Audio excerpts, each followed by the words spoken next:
So good evening to everyone, to all the distinguished panelists and everyone gathered for this HemaTalk.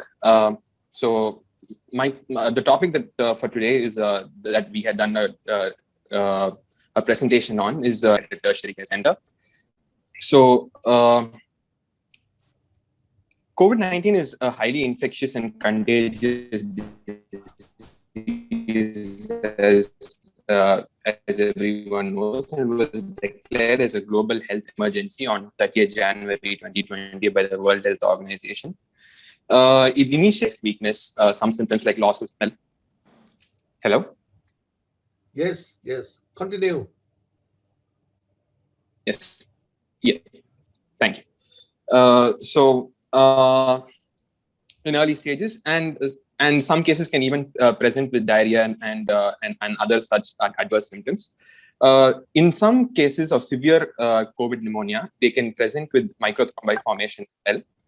And so in these cases, the D-dimer count, value, and the platelet count are useful laboratory prognostic markers to predict severity and outcome. So the aim of a study was to analyze whether platelet count and dynamic changes in D-dimer serial values could predict the severity and outcome in SARS-CoV-2 COVID-19 infection. Because it would, due to the severity of this illness, it would be valuable to explore the factors associated with adverse outcome and intensive care in patients with severe COVID pneumonia. And also, it will help us to analyze the mortality associated with it in order to take timely action and reasonable intervention to enhance cure rate and prognosis quality. So we wanted to analyze the importance of peak D-dimer value and the dynamic D-dimer values. And we also wanted to evaluate the significance of platelet count in severity and outcome.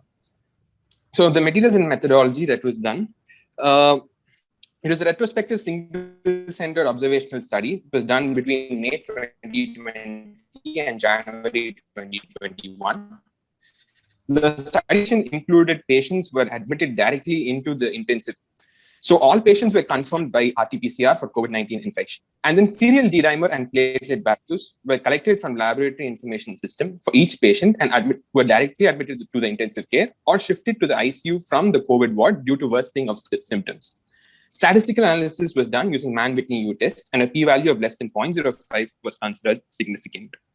The inclusion criteria include all patients who were under the intensive care. We excluded patients who needed only home quarantine or hospital-based ward care. Right. So this is just the flow chart to give you an outlook of what was done in this study.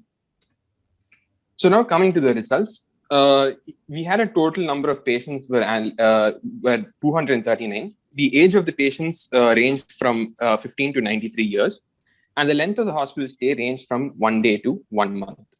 So among the patients who were admitted from the ward from the COVID ward to the ICU due to worsening of symptoms, 70% were male and 30% were female. And the direct intensive care admission out of 110 patients, 73% were male and 27% were female. Coming to the outcome of all these patients who were admitted to intensive care, 90 of them recovered, indicating a 69% of recovered and 31% who died. In the direct intensive care admission, 60% recovered while 40% had an adverse outcome. So now coming to the individual platelet count analysis, as we took into account the patients who had an adverse outcome and the patients who had recovered. And as it can be clearly seen, a low platelet count as in patients with adverse outcome, as the duration increased during the stay in intensive care, showed significant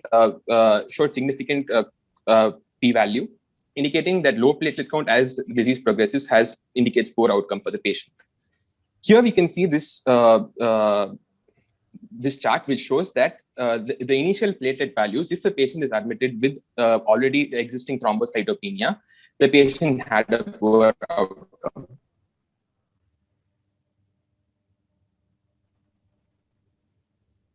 Coming to the D-dimer analysis, the D-dimer analysis was significant throughout the initial D-dimer values and as the duration of the illness progressed in the intensive care, the p-value was significant.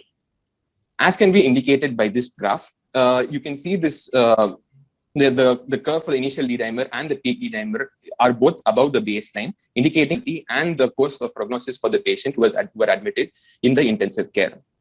So coming to the final findings, initial D-dimer was elevated in both adverse outcome and patients who had recovered, and it showed a strong p-value positivity.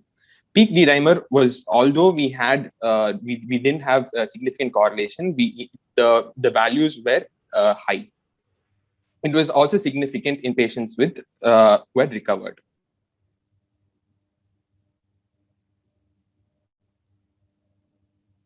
Coming to the discussion, elevated initial D-dimer in patients with adverse outcome, as well as patients who needed ICU care, indicates an early underlying ongoing process of thrombosis and fibrinolysis. Patients with elevated initial D-dimer required direct ICU admission as a reliable marker of severity in COVID-19. Peak D-dimer elevation was significant in patients who needed ICU care. A decrease in platelet count was significant. Coming to my conclusion, initial D-dimer has a major role in deciding therapy and ICU care and is a significant indicator of mortality. Peak D-dimer is also a proven marker of mortality as indicated in many studies. We also have found high values in patients with adverse outcome, but not statistically significant in this study. Platelet count is significant with increasing duration of illness in patients with adverse outcome. I would also like to thank my guide and mentor, Dr. Fairby Suman, for giving for help for all her guidance during the study, and my co-researchers as well at Sri Ramachandra Medical College. Thank you.